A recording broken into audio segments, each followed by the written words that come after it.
L'any passat es va celebrar el centenari del naixement del poeta lleidatà Màrius Torres. Màrius Torres va ser poeta de l'anomenada generació perduda perquè va viure en plena joventut la Guerra Civil i la repressió dels primers anys del règim franquista, que va silenciar la llengua catalana.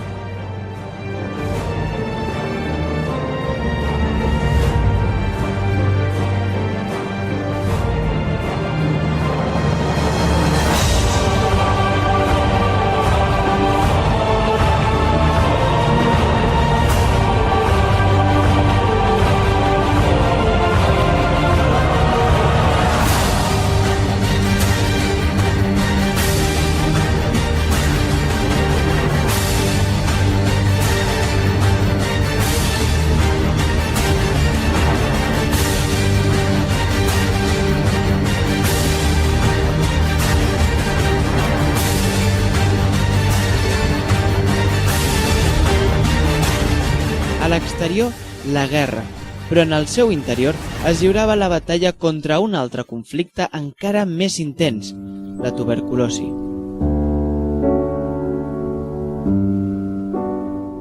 Màrius Torres va néixer a Lleida l'any 1910, fill gran d'Humbert Torres i Maria Parenya, tots dos de famílies d'intel·lectuals, metges i advocats de família republicana.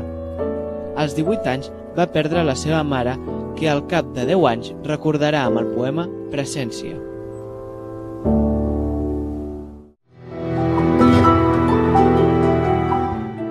Es va llicenciar en Medicina seguint la professió del seu pare, però la seva vida va donar un tomb decisiu l'any 1935, quan li va ser diagnosticada una tuberculosi que li va impedir exercir la seva professió i que el va obligar a ingressar al sanatori de Puigdolena al Vallès Oriental.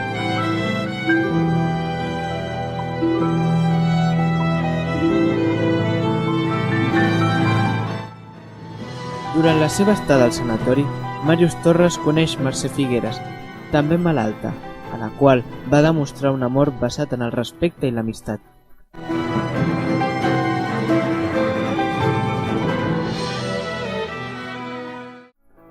Màrius Torres va morir el dia 29 de desembre de 1942, al sanatori de Puigdolena a causa de la tuberculosi.